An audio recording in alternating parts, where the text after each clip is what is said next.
Ya, selamat pagi, salam sehat, salam sejahtera untuk kita semua. Makasih Bapak Ibu yang sudah hadir online dan offline ya.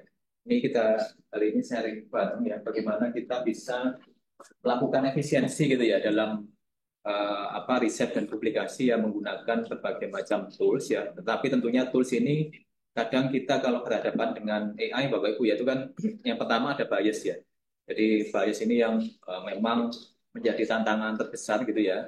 Jadi kalau Bapak Ibu mungkin nanti menanyakan ke berbagai macam AI yang ada ya, ada ChatGPT ya, ada Gemini, ada macam-macam ya itu bisa jadi hasilnya beragam dan kualitasnya juga harus kita cek dan dicek kembali ya. Lalu yang kedua halusinasi ya, ini yang memang menjadi salah satu kekurangan AI saat ini ya. Halusinasi ini beragam sekali respon yang dihasilkan oleh berbagai macam AI ini dan ini dua tantangan terbesar gitu ya, bias dan halusinasi. Nah, di dalam Scopus AI ini Bapak Ibu dua hal ini sudah diadres ya. Kenapa? Karena yang pertama Scopus AI ini menggunakan konten-konten yang eksklusif ya. Eksklusif kenapa? Semua hasil dari Scopus AI ya respon dari Scopus AI itu didapatkan ataupun di summarize ya hanya dari database Scopus ya. Sehingga database Scopus ini sudah di maintain gitu ya, sudah dilakukan peer review dan tentunya database Scopus ini hanya berisi artikel-artikel yang sudah dilakukan tinjauan oleh sejawat gitu ya. Jadi dari sisi kualitas ya dan juga dari sisi konten gitu ya seharusnya tidak menjadi masalah. Jadi ini salah satu kelebihan dari Scopus AI. Nah, di dalam Scopus AI ini nanti Bapak Ibu yang pertama bisa dipastikan ya bahwa Bapak Ibu harus berada di dalam network ini kampusnya Universitas Erlangga gitu ya atau kalau di luar Bapak Ibu gunakan Open VPN gitu ya. Jadi silakan nanti VPN-nya digunakan ya. Bagaimana cara connect VPN di googling aja ya. Nanti bisa di Cyber Campus ada di websitenya perpustakaan juga ada ya. Jadi ini yang hal yang pertama. Lalu yang kedua, eh, walaupun di Scopus nanti Bapak Ibu ya tetap kita harus melakukan semacam critical thinking gitu ya. Jadi apapun yang muncul di Scopus ya itu mohon tidak di copy paste ya, tetapi kita tadi Bapak Ibu ya kita jadikan sebagai assisting tools ya. Jadi sebagai alat bantu gitu ya. Kenapa? Karena semua data dari Scopus ini berasal dari abstrak yang ada di Scopus ya. Bisa jadi dia berisi dua atau tiga kata atau konsep kata kunci gitu ya yang ada di abstrak-abstrak di Scopus dan kalau misal Bapak Ibu copy paste ya bisa jadi juga ada kesamaan gitu ya. Jadi nanti tetap ya yang namanya AI ini hanya sebagai assisting tools kita tetapi kita gunakan sebagai alat bantu kendaraan kita gitu ya supaya lebih efisien ya lebih cepat lagi ya di dalam mencapai research question kita ya ataupun apapun yang ingin kita explore ya kita gali ya di dalam penggunaan fokus AI. Next.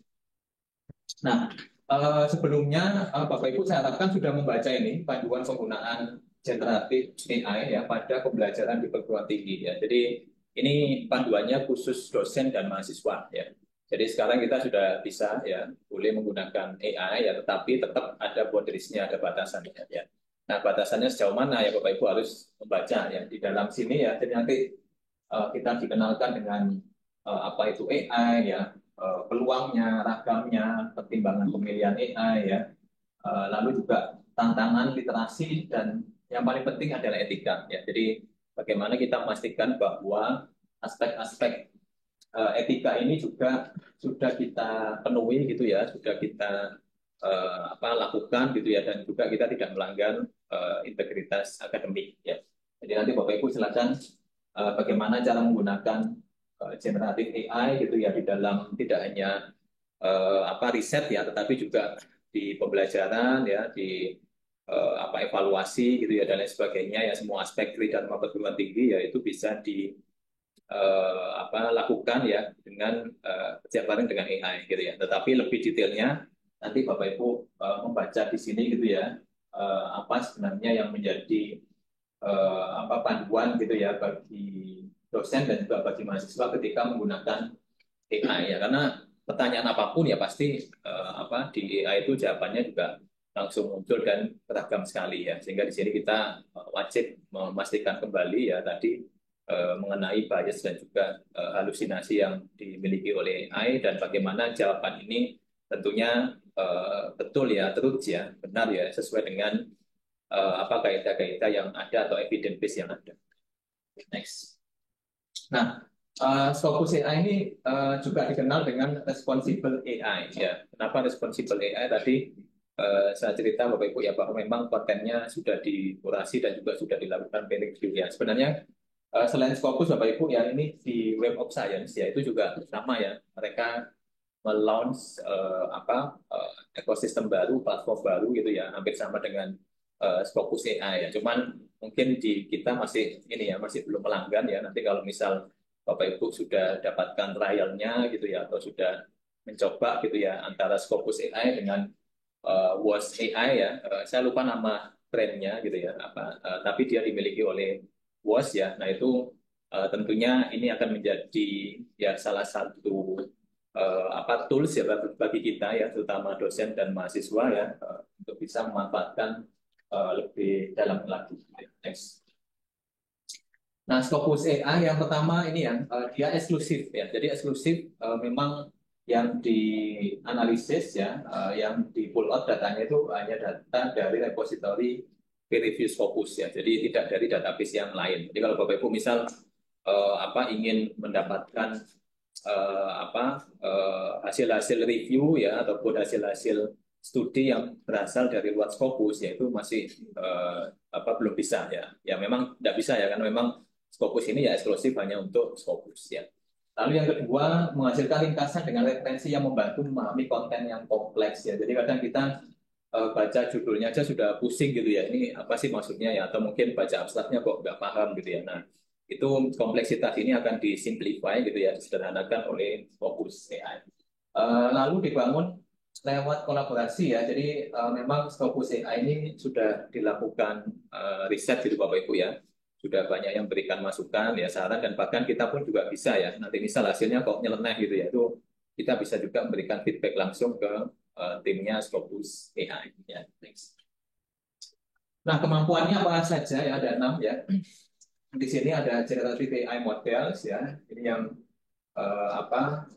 dipakai untuk menghasilkan ringkasan konten yang relevan gitu ya berdasarkan query pengguna. Lalu ada LLM Bapak Ibu ya ini meniru gitu ya respon seperti manusia ya lalu ada vector search ada query ada prompt engineering gitu ya dan yang terakhir ini vector Bapak Ibu ya untuk kesamaan Cosimus dan waktu lain untuk menilai relevansi hasil pencariannya. Nah ini tahapan-tahapannya Bapak Ibu ya tapi nanti di dalam dashboardnya ya Bapak Ibu bisa langsung sebenarnya melihat ya ataupun mengikuti tahapan-tahapan yang dilakukan oleh Scopus AI. Next. Nah, manfaatnya yang pertama ini Bapak Ibu ya, efisiensi ya. Kenapa efisiensi? Karena kalau misal kita harus membaca puluhan artikel ya, searching ratusan artikel ya, atau bahkan ribuan Bapak Ibu ya, tapi dengan Scopus AI ini kita bisa cepat ya melihat mana sih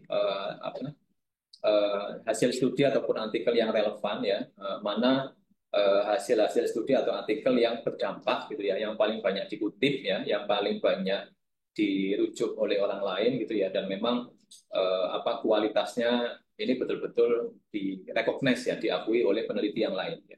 Nah itu sangat mengefisienkan waktu kita ya karena kadang kalau kita cari di googling Bapak Ibu ya itu kan ketemunya pasti ribuan gitu ya dan kita kadang diarahkan pada naskah-naskah yang mohon maaf mungkin kualitasnya juga beragam gitu ya dan kita juga nggak tahu apakah naskah ini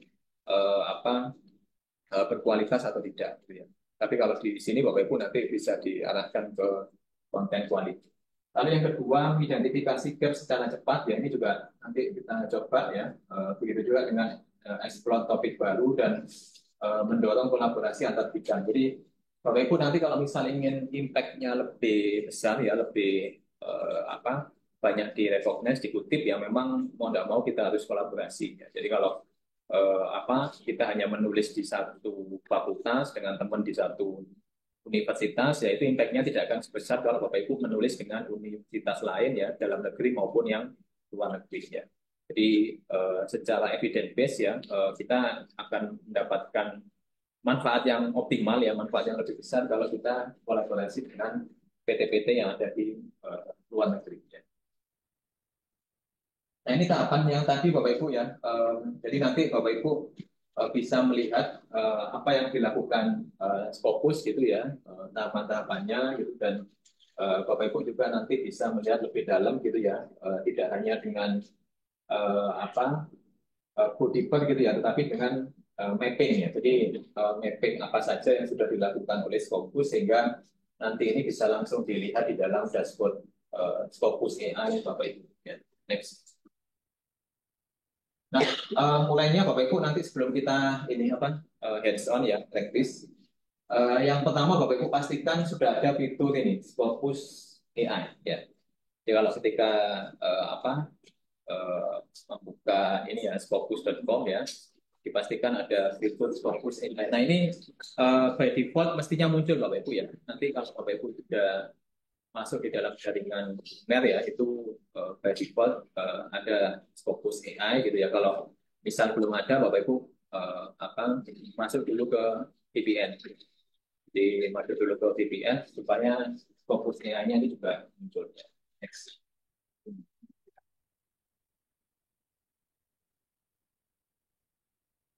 Next. Ya. Nah, setelah itu Bapak Ibu, ini kenapa ya? Kayak ada. Ya. Ya, ya, yang berikutnya Bapak Ibu ini langsung menuliskan gitu ya di dalam kotak pencarian ya apa yang mau ditanyakan gitu ya atau apa yang mau dicari. Apakah Bapak Ibu nanti mau mencari apa literatur review di topik tertentu, mau mencari gaps ya di topik tertentu, mau melihat apa efektivitas dari intervensi tertentu Bapak Ibu ya, atau mau melihat impact ya atau dampak gitu ya dari suatu intervensi atau dari suatu studi ya, itu semuanya bisa langsung dilakukan di dashboard Scopus ya. Ya. Next.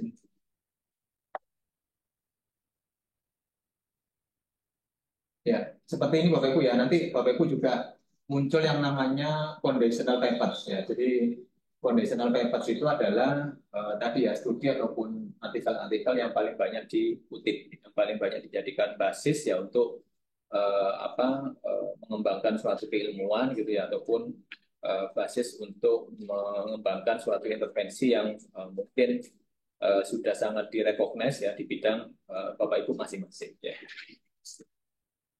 Nah ini mapping Bapak Ibu ya, jadi ada konsep mapping kalau misal ini berkaitan dengan seismologi ya, nanti konsep mappingnya dibagi dua gitu ya, ada earthquake, ada planetary seismologi ya, nanti ini lebih dalam lagi ya Bapak Ibu akan melihat banyak sub-sub gitu ya yang bisa dieksplor lebih lanjut ya. Nanti kita lihat sesuai dengan topik atau bidang kita masing-masing. Ya, nah selain di tadi Bapak Ibu ya mendapatkan foundational papers ya, Bapak Ibu nanti juga akan melihat siapa saja expert yang ada di situ ya. Jadi misal ahli yang ada di bidang A gitu ya, itu siapa aja ya, sehingga nanti Bapak Ibu bisa kontak beliaunya langsung. Atau mungkin siapa sih yang paling banyak melakukan studi tentang biologi apapun Bapak Ibu ya, atau sub-subnya atau spesialisnya. Nah itu semuanya akan muncul di dalam topik experts ya. Next. Nah ini juga ada fitur baru ya, ada fitur co-pilot ya. Jadi ini nanti Bapak Ibu juga bisa explore ya untuk co-pilot ini, karena co-pilot ini dia sudah bisa mendeteksi mana yang typos Bapak Ibu ya, spelling mistake ya, terjemahan gitu ya dari non English ke bahasa Inggris gitu ya, dan lain sebagainya. Jadi ini semakin proofing Bapak Ibu ya, dan tentunya juga memudahkan kita sebagai dosen dan juga untuk mahasiswa. Nah ini Bapak Ibu prinsipnya. Jadi yang pertama impact ya, dampak solusi terhadap masyarakat. Yang kedua mencegah bias dan halusinasi tadi Bapak Ibu ya. Terus ketiga memberikan tahapan kerja secara transparan, nanti kelihatan ya di dashboard kita. Lalu menjamin akuntabilitas dan menghormati privasi dan menjaga tata kelola data ya. Nah ini Bapak Ibu janji dari Scopus AI gitu ya, mereka tidak men-save apa ya pertanyaan-pertanyaan kita gitu ya dengan alasan privacy gitu dan ini tidak dipakai untuk mengembangkan apa AI mereka gitu. Jadi memang masalah privacy ini menjadi salah satu keunggulan utama gitu ya dari Scopus AI. Next. Nah ini prinsip dari Elsevier Bapak Ibu ya nanti bisa dibaca langsung oleh Bapak Ibu ya. Ada beberapa prinsip ya. Kita skip aja langsung kita next aja Pak. Ya ini transparansi, reliability, next. Nah ini Bapak Ibu ya. Jadi prinsipnya Bapak Ibu nanti bisa menggunakan kapanpun ya untuk kebutuhan yang beragam gitu ya dan ini tentunya tadi ya sangat transparan dan juga sangat reliable bisa dipakai ya untuk pembelajaran dan juga untuk riset publikasi di perguruan tinggi ya. Next. Nah ini contohnya Bapak Ibu ya apa setelah ini kita hands on ya coba praktek ya untuk bisa langsung menggunakan Scopus AI. Jadi bisa untuk literatur review ya. Lalu juga kita bisa tanya kira-kira riset-riset yang menjadi basis fondasi gitu ya, yang paling banyak dikutip yang mana aja ya. Lalu juga bisa untuk investigasi ya, bisa untuk aplikasinya ya, sampai nanti ya untuk mengeksplor ketika kita ingin ikut kompetisi global Bapak Ibu ya. Jadi kadang kita butuh pendanaan gitu ya, pendanaan internasional dan itu juga bisa kita gunakan tools ini ya untuk explore lebih lanjut ya. Next. Ya ini referensinya Bapak Ibu ya. Sekarang kita mungkin langsung aja ke Scopus AI Bapak Ibu. Eh, saya langsung pakai aja laptop. Oh. Ya Bapak Ibu langsung ke scopus.com ya.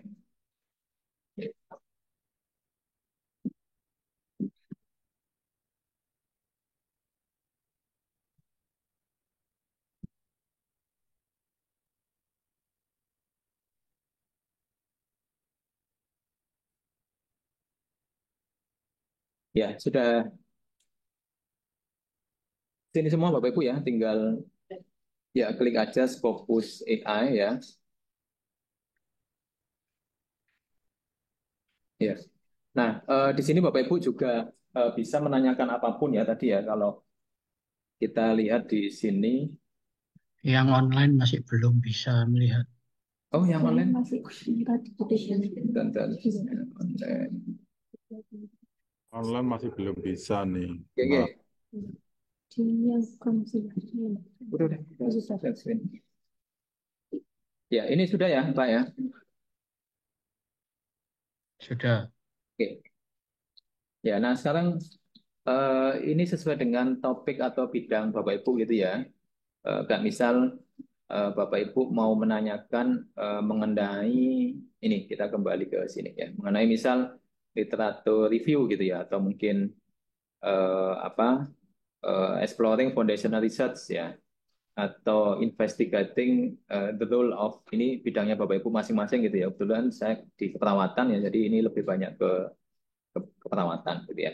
Nah sekarang misal saya kopas Bapak Ibu ya. Ya, saya kopas. Ya, saya masukkan aja di Scopus AI gitu ya. Ya, Bapak Ibu nanti boleh tanyanya macam-macam ya. Misal, what is the impact atau what is the effect of A to B ya atau what are available evidence on apa gitu ya. Terserah Bapak Ibu ya. Itu bebas dan Scopus AI bisa langsung merespon Bapak Ibu ya. Nah, setelah kita berikan promnya Bapak Ibu ya atau apa pertanyaannya gitu ya. Saya ini kan generate summary of foundational papers on the migration pattern of Indonesia nurses gitu ya. To overseas gitu aja. Coba to overseas ya. Nah, ini kebetulan bidang saya Bapak Ibu jadi apa yang relevan gitu ya sesuai dengan keilmuan Bapak Ibu. Lalu langsung klik search ya. Nah, di sini Bapak Ibu tadi Scopus AI menjelaskan ada 6 tahapan gitu ya. Nah, 6 tahapan itu Bapak Ibu di sini sudah langsung kelihatan gitu ya, diringkas sama dia. Mulai dari apa creating plan to answer your query ya, performing natural language ya, sampai ke generating summary gitu ya. Nah, sehingga di sini muncul ya summary-nya. Ternyata summary-nya di sini menurut si Scopus AI ya itu ada pre-migration stage ya. Nanti di sini ada aspek language ya, itu merujuk pada referensi nomor 1 ya. Nah, referensinya ini Bapak Ibu bisa langsung Bapak Ibu klik akan muncul di jendela kanan ya. Atau ya Bapak Ibu nanti lihat di sini. Di sebelah kanan ini ada references ya. Nah, itu semuanya bisa Bapak Ibu lihat langsung ya. Jadi misal yang pertama language proficiency. Nah, ini apa betul sih language proficiency itu dari sini gitu ya. Nah, Bapak Ibu bisa langsung nih melihat di dalam abstraknya ya. Jadi apakah ini halusinasi atau enggak gitu ya. Kadang kan asal jawab gitu ya, ngawur gitu jawabnya ya. Nah, itu bisa langsung dilihat di sini. Benar nggak sih di sini ada tentang pre-migration itu ada tentang language gitu. Nah, ini ternyata memang pre-migration ini ada tentang language ya. Sehingga ini bisa dipastikan bahwa memang halusinasi tidak ada di sini gitu ya. Karena dari data summary dengan data di abstrak ini sudah match ya, sudah cocok gitu. Lalu yang kedua juga demikian Bapak Ibu, understanding job position ya, ini clarity and roles ya, ini juga di naskah 1 ya. Kita cari yang naskahnya berbeda ya. Motivation ya ini ada di naskah 2 Bapak Ibu. Tinggal diklik aja naskah 2 ini apa. Nah, apa betul sih ada motivasinya itu economic opportunities gitu ya. Nah, ini Bapak Ibu tinggal lihat aja di sini. Oh iya, ternyata ini ya ada family income ya, bla bla bla ya. Nah, ini berarti sudah sesuai gitu ya. Nah, ini yang dinamakan Bapak Ibu apa meminimalkan bias ya dan juga halusinasi ya dan apa kontennya betul-betul berkualitas gitu. Karena kalau misal Bapak Ibu coba AI yang lain Bapak Ibu ya belum tentu nanti ketika kita meminta jawaban plus referensi ya itu sama ya antara yang dijawab gitu ya oleh AI tadi ya dengan referensinya ya. Tapi kalau di sini Bapak Ibu sudah bisa pastikan ya bahwa memang antara jawaban ya Bapak Ibu ya dengan referensi ini sudah sama gitu ya, sudah selaras gitu ya dan ini tentunya sudah diperhatikan dengan seksama ya dengan cermat oleh pihak Scopus ya. Nah, karena di sini tahapannya ada 3 Bapak Ibu ya, ada pre, ada migration stage ya, ada post ya, dan juga di sini ada destination countries gitu ya. Nah, ini sebenarnya memberikan banyak insight Bapak Ibu ya, oh ternyata selama ini peran Indonesia itu banyak yang bekerja atau migrasi ke Jepang, Kuwait, Saudi, dan Taiwan ya. Nah, berarti kan masih banyak negara ya yang belum diteliti gitu ya. Australia belum ya, terus Malaysia juga belum, Singapura juga belum gitu ya. Nah itu apa memberikan insight bagi kita gitu ya. Jadi sebenarnya dari sini kita juga bisa mengidentifikasi apa yang sudah dilakukan dan apa yang belum ya. Begitu juga dengan topik-topik yang lain Bapak Ibu ya, summary yang lain ini ada manajemen and policy, ada impact gitu ya. Ini semuanya bisa Bapak Ibu lihat di apa jawaban dari Scopus AI ya. Nah, misal kita melakukan review Bapak Ibu ya, literatur review atau apapun gitu. Nah, Bapak Ibu nanti tinggal memindahkan referensi ini ya ke dalam Mendeley, Zotero atau software bibliografi yang lain ya. Jadi kita tinggal klik aja so it references gitu ya. Setelah itu, ntar ini saya ya setelah itu Bapak Ibu langsung di sini export all references ya di sini. Nah ini bisa langsung Mendeley, bisa langsung RefWorks, Zotero, EndNote ya dan lain sebagainya. Jadi sangat memudahkan ya. Oh ya. Jadi untuk references ya, Bapak Ibu tinggal lihat hasilnya ya. Ada berapa references di situ, tinggal diklik lalu export all references. Ya. Nah, ini bisa langsung dipindahkan ke dalam software bibliografi kita ya, apapun apa brand dari software biblio Bapak Ibu ya. Mau Zotero, mau EndNote, mau apapun bisa langsung ya. Ya. Mendeley desktop ya. Mendeley apa? Mendeley desktop atau Mendeley? Semua Mendeley. Ya. Jadi kalau sudah Mendeley ya semua Mendeley, apapun mau desktop mau yang terbaru ya gitu udah bisa ya. Jadi silakan Bapak Ibu gunakan ya. Izin membantu menjawab. Jadi untuk Bapak Ibu yang menggunakan Mendeley offline itu tidak terkoneksi dengan itu. Jadi terkoneksinya dengan Mendeley yang online itu versi online. Itu bisa. Ya, jadi Bapak Ibu Mendeley itu kan satu akun ya, satu pintu. Kalau misal di sini saya save gitu ya, yang penting Bapak Ibu synchronize ya, mau di desktop mau di online bisa ya. Jadi nggak ada masalah ya. Yang penting akunnya sama, jangan sampai nanti akun desktop dengan yang akun online berbeda ya. Jadi satu akun, Bapak Ibu tinggal klik synchronize ya, itu ya. Ya. Itu kan kalau misalnya kita mau bikin literatur itu kan biasanya banyak banget ya referensinya. Ya. Dari situ kan cuma 8. Apakah memang dia cuma ngambil dari 8 paper saja, ataukah kita bisa nyari paper yang lain dari ini si Scopus ini? Ya, nah ini pertanyaannya bagus ya. Kenapa kok yang muncul hanya 8 gitu ya? Padahal kalau kita melakukan literatur review ya, scoping review, apalagi systematic review ya, mestinya munculnya banyak ya. Nah ini salah satu kekurangan dari Scopus AI. Kenapa? Karena Scopus AI ya ini hanya mengidentifikasi foundational papers ya, atau paper-paper yang dia highly recognized ya, highly cited ya. Sehingga yang muncul itu aja. Kayak misal di sini ya, Bapak Ibu nanti bisa cek ya, foundational dokumen ya. Ini 32 citasi, 31 citasi ya. Ini tulisan dari kami sebenarnya ya, ini dari saya dan tim ya. Nah, itu dia hanya mengarahkan pada dokumen-dokumen ataupun studi-studi yang highly cited ya. Nah, ini salah satu plus minus sebenarnya ya. Plusnya kita tahu ya, yang istilahnya konten-konten paling banyak di observe, paling banyak dikutip itu yang mana ya. Tetapi di sisi lain ya, untuk naskah-naskah yang minimal kutipannya atau konten-konten yang baru baru rilis gitu ya dan belum pernah dikutip itu tidak akan muncul di sini ya. Sehingga memang ini hanya untuk memberikan insight awal bagi kita ya. Oh, ternyata kalau saya mau melakukan literatur review tentang topik ini, paling enggak saya mengutip beberapa dari dokumen ini. Gitu. Ya. Jadi tetap nanti Bapak Ibu pastikan kembali ya untuk berbagai macam jenis review ya, itu ketika mengidentifikasi konsep atau kata kuncinya ya, itu memang harus holistik ya. Jadi kalau bidang kesehatan biasanya kita pakai ini ya, pakai MES ya, Medical Subject Heading di PubMed ya, itu tetap dipakai ya. Karena apa? Karena ketika kita melakukan review itu database akademiknya tidak hanya di Scopus ya.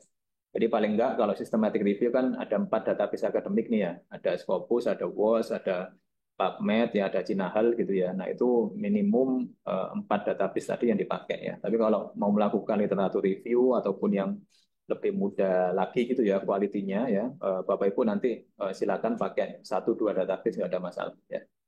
Ya, tapi memang ini sebagai apa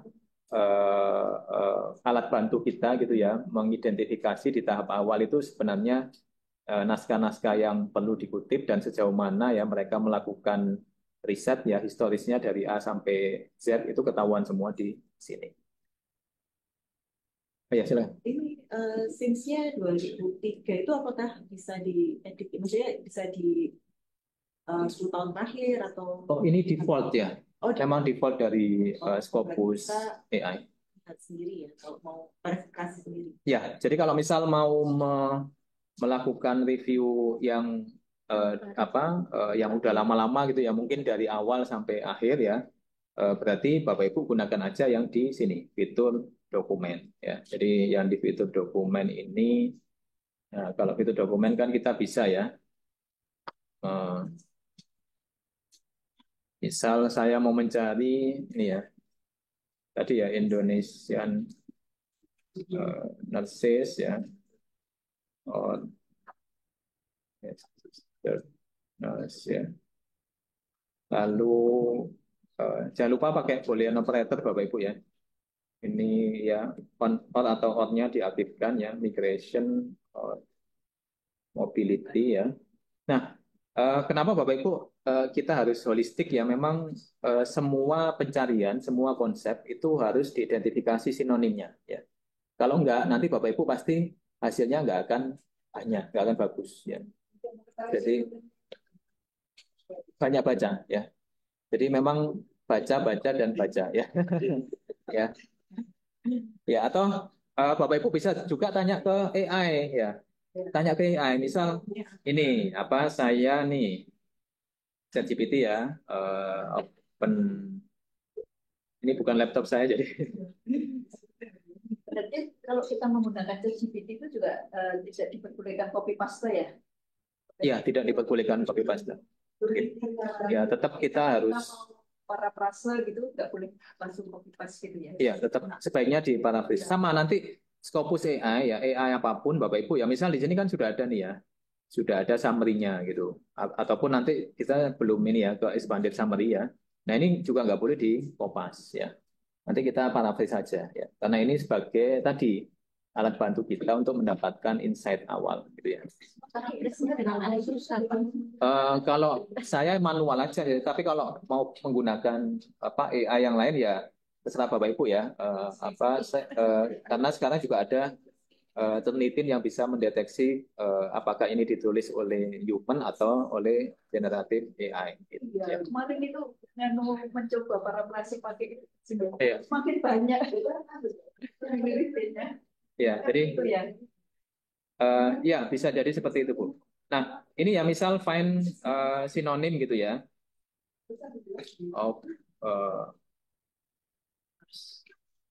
Sinonim saya salah spell check.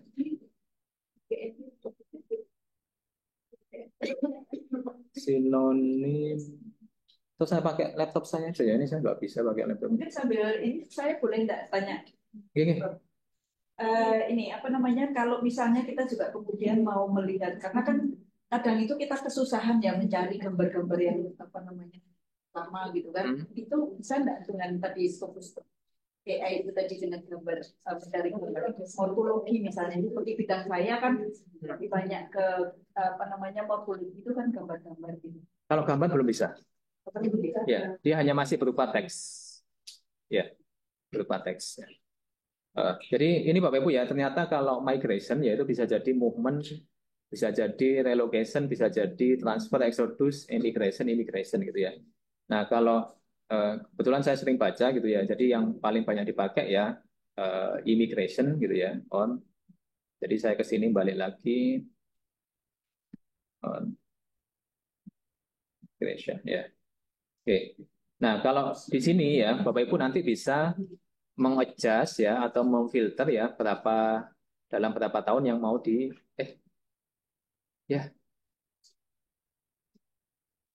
dalam berapa tahun Bapak Ibu yang mau dipakai ya.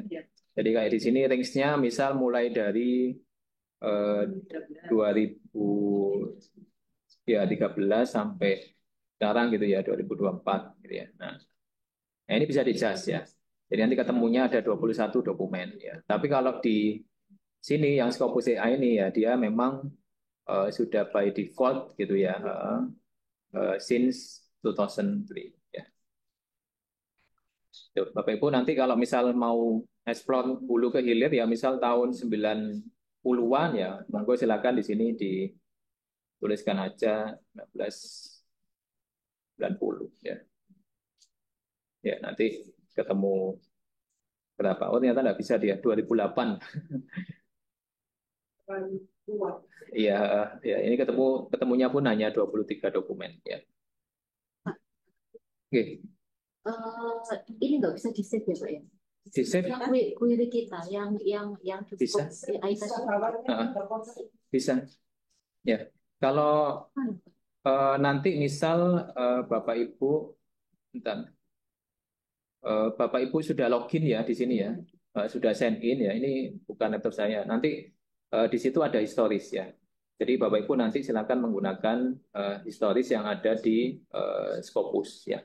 Cuman yang persis untuk Scopus AI kalau saya biasanya saya ini kopas ke Word atau ke Note gitu ya, untuk bisa memastikan bahwa ketika saya search ya itu historisnya tetap ada ya.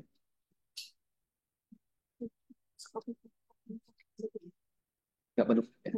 Nah, kalau Bapak Ibu mau kopas tinggal di copy ini ya, copy summary and references ya. Kalau mau ngasih feedback nanti silakan di klik dua ini ya.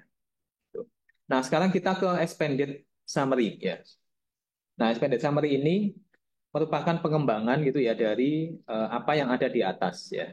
Jadi Bapak Ibu kalau mau mencuri ide gitu ya, mau mencari ide ya, ataupun mau melakukan hal-hal yang baru ya, dibaca aja di sini di expanded summary ya. Nah, expanded summary ini ternyata key finding-nya itu apa saja yang ada gitu ya. Dan dari sini Bapak Ibu pasti akan melihat, oh ternyata yang sudah dilakukan itu ada 1, 2, 3, tapi yang belum apa ya. Nah, Bapak Ibu nanti bisa mendapatkan banyak asupan dari sini ya, dari expanded. Yang belum itu 1, 2, 3 sudah dilakukan, yang belum itu berarti yang tidak ada referensinya. Atau yang belum ya berarti ini kayak misal tadi ya, studinya ternyata banyak dilakukan di Taiwan, di Jepang. Oh berarti nanti saya bisa studi di Singapura atau saya bisa studi di Australia gitu. Itu atau misal Bapak Ibu melihat ya, misal di sini mengenai tantangan ya dan kesempatan ya. Nah ini kan tantangan dan kesempatan ini lebih banyak pada de-skilling, brainwaves, reintegration ya, macam-macam. Nah kira-kira kalau tantangannya nanti permasalahannya adalah permasalahan budaya gitu. Nah itu ternyata belum muncul ya. Nah Bapak Ibu nanti bisa menggunakan topik budaya atau culture gitu ya sebagai ide riset berikutnya. Ya. Itu sama juga nanti ketika ini ya policy implication gitu ya. Ternyata kok polisinya ini lebih pada aspek kebijakan gitu ya. Nah, kira-kira nanti ada nggak aspek yang berkaitan dengan pendidikan gitu ya.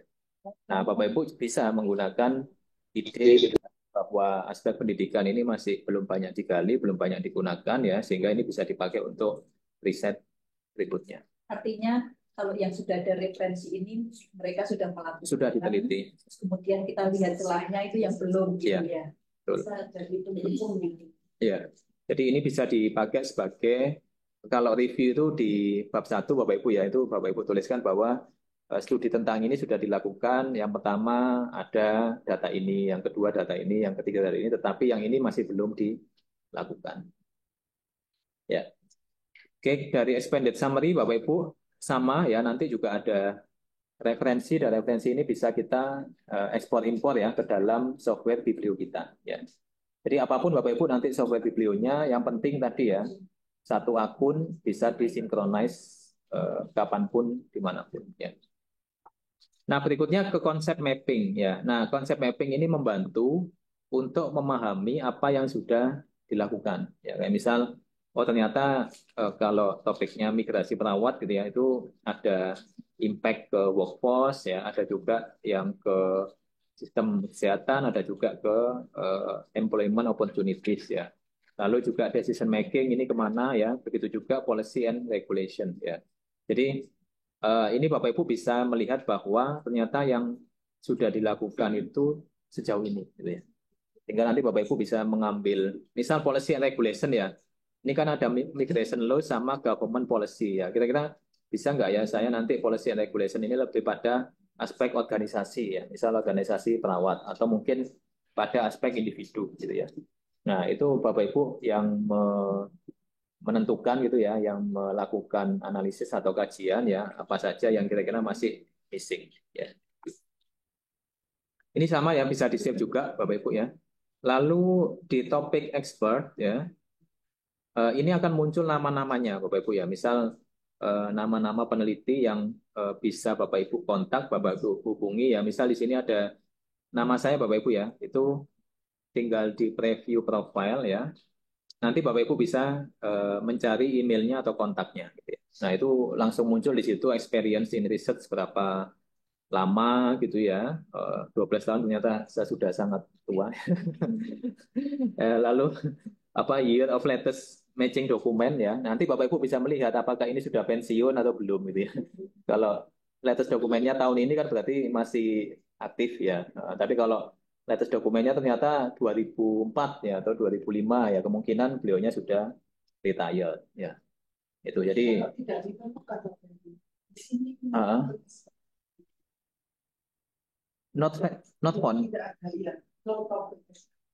Ya, kalau no topic expert ya berarti Bapak Ibu memang di topik yang Bapak Ibu lakukan tersebut itu masih sangat minimalis. Oke, yang lainnya juga demikian Bapak Ibu ya untuk topik expert ya. Semuanya bisa di lihat profilnya ya. Nah, Bapak Ibu juga bisa nanti melihat go deeper gitu ya. Jadi ini pertanyaan-pertanyaan yang sudah dibuatkan oleh Scopus AI ya.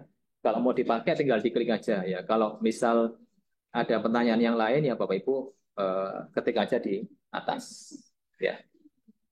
Oke, sama Bapak Ibu nanti misal ini ya how do the migration pattern ya. Sama dia juga nanti memperlihatkan tahapan-tahapannya ya. Dan Bapak Ibu juga bisa mendapatkan ini Bapak Ibu ya, boolean operatornya di sini ya.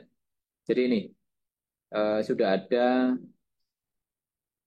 boolean operator ya, konsep atau kata kuncinya ya. Dan ini yang memang standarnya Bapak Ibu ya, yang betul ya. Karena kadang ketika kita melakukan literatur review ya, kita hanya menggunakan satu konsep, ya kan? Atau kita hanya mengcopy paste pertanyaannya secara panjang gitu ya. Padahal melakukan review ya itu kita harus mengidentifikasi konsepnya dan padanan dari konsep atau kata kunci tadi. Dan ini semuanya sudah dilakukan oleh Scopus. Ya. Jadi Indonesian Nurse on Nursing Migration, on Migration of Nurses, on Nurse Emigration. Ya. And ya, Healthcare System, on Health System, on Medical System, on Public Health, and Indonesia. Ya. Jadi kita bisa melihat bahwa Scopus tolong dicarikan studi atau dokumen mengenai perawat Indonesia ya atau migrasi keperawatan ya, dan di situ ada kata kunci sistem kesehatan ya atau medical system dan public health dan dilakukan di Indonesia ya. Nah ini Bapak Ibu ya apa kelebihannya sehingga kita bisa tahu ya yang dihasilkan ini kualitasnya bagaimana gitu ya, dan apakah ini juga relevan dengan referensi yang ada di sebelah kanannya ya. Oke. Nah, boleh tahu Bu yang tadi apa topiknya masih sangat minimalis tentang apa? Kita coba. Ya, Bu Emi. Topiknya tadi apa tentang yang masih ya, tentang apa Bu yang Ibu search? Fasilitas 9 On toxicity of meniran gitu ya. Ya. Memang kalau Bapak Ibu search-nya itu konsep yang dia sangat lokal ya. Ini kan genus atau apa spesies yang bisa jadi hanya di Indonesia gitu ya. Nah, itu nggak akan banyak ya.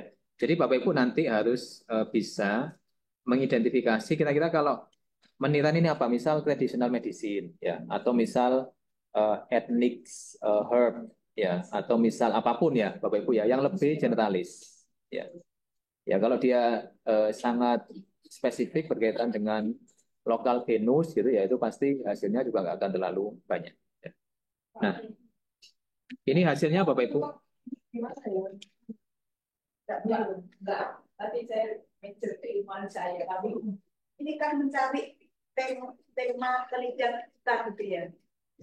Ini bukan kita mencari ya yang sudah dilakukan apa gitu ya, dan kira-kira gapnya apa gitu. Jadi ini memberikan insight bagi kita. Misal ini nih toxicity mengenai meniran ya. Ternyata meniran ini sudah dilakukan impact-nya ke organ, ke aktivitas antibakteri, ke komposisi fitochemical gitu ya. Nah berarti kan dari sini saya bisa menyimpulkan bahwa ini belum dilakukan pada antivirus.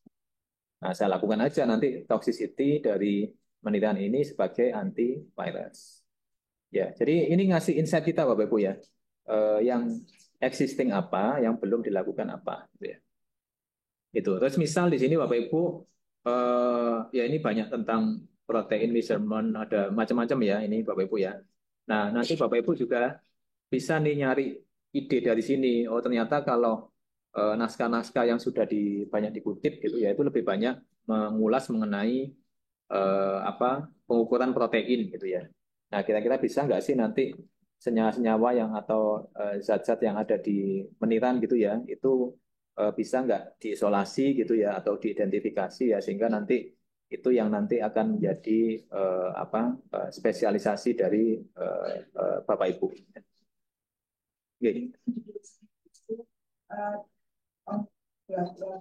Liver and kidney function NDC yang nggak keluar tuh di liver sama kidney-nya itu kesulitan saya mencari. Kalau di darahnya sudah. Liver and kidney ini apa, Bu?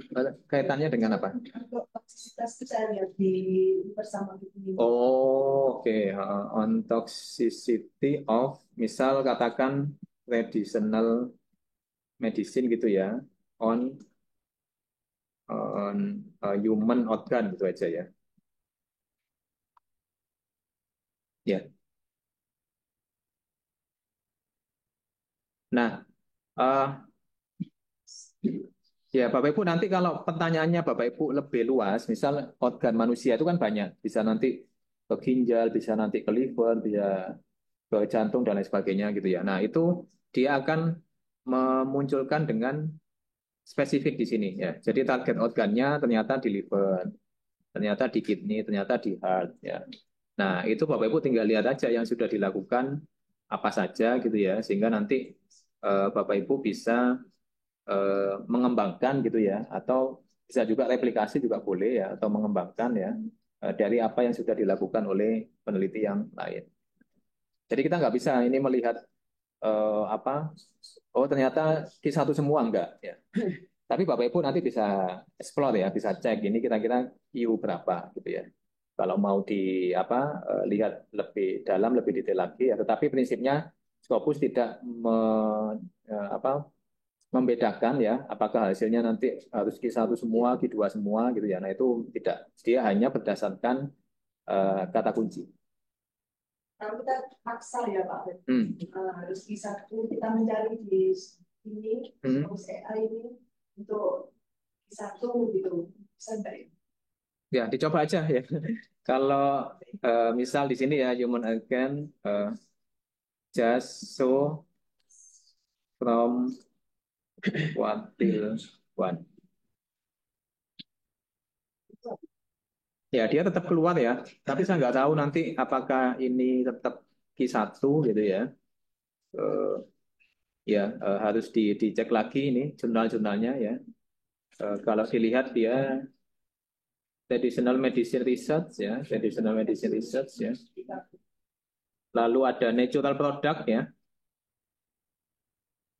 Ada Chinese Journal of Pharmacology ya. Ya, kalau mau lihat langsung aja diklik di sini. Nah, ini kan kelihatan nanti dia kuantil berapa nih. Nah, ini. Ternyata dia kuantilnya ya bukan Q1. Ya, jadi Bapak Ibu dia nggak akan eksklusif menarget Q1 ya, tapi semua kuantil ya. Tapi kalau saya bidangnya, misal Ibu bidangnya ini ya, pasti tahu mana yang Q1, mana yang bukan ya. Ya, misal ini ya, ini sepertinya Q1 nih, coba dicek aja.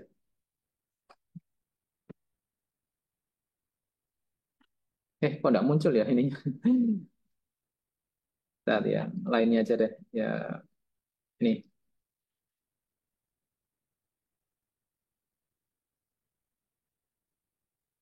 Ini Q1 ya.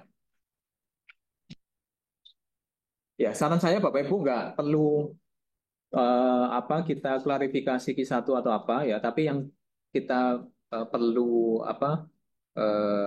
analisis di sini ya, apa yang belum dilakukan itu aja. Ya kayak misal target organ ternyata di liver, kidney, heart, ada organ ini di sini gitu ya. Nah berarti kan organ yang lain belum, kayak misal mata gitu. Oh ternyata mata belum ya. Atau misal yang lainnya penciuman ya hidung gitu ya. Ini ternyata belum ya. Atau misal yang mekanismenya Bapak Ibu ya ini yang sudah dilakukan seperti ini. Nah kira-kira ada nggak mekanisme lain yang belum dieksplor gitu ya. Itu. Ya, tanya bedanya reference sama foundation document sama. Oh ini, jadi kalau yang reference ini dia menunjukkan studi-studi yang memang relate, yang memang relevan gitu ya, dengan konsep yang kita cari. Ya. Tetapi kalau yang pondasi ini menunjukkan highly influenced studies. Jadi yang paling banyak dikutip itu mana sih? Istilahnya mbahnya apa topik ini ya ataupun pondasi studi ini tuh siapa yang melakukan. Nah itu kalau saya biasanya saya kutip aja gitu ya yang foundational document ya supaya nanti apa menunjukkan pada editor pada pembaca bahwa kita sudah melakukan review yang sangat rigorous gitu ya. Dari hulu ke hilir dari historinya kita sudah tahu gitu ya mana saja dokumen-dokumen yang memang relate sama topik ini. Kalau di show more documents itu ada related documents. Di sini, iya. Ya. Kalau mau melihat boleh silakan di sini related dokumen. Intinya kan Bapak Ibu Scopus AI ya ini kan dia memang mencari dari database abstrak Scopus ya berdasarkan kesamaan konsep gitu ya. Jadi konsep mana gitu ya yang muncul di dalam abstraknya pasti akan muncul di reference, di foundational document dan juga di related dokumen.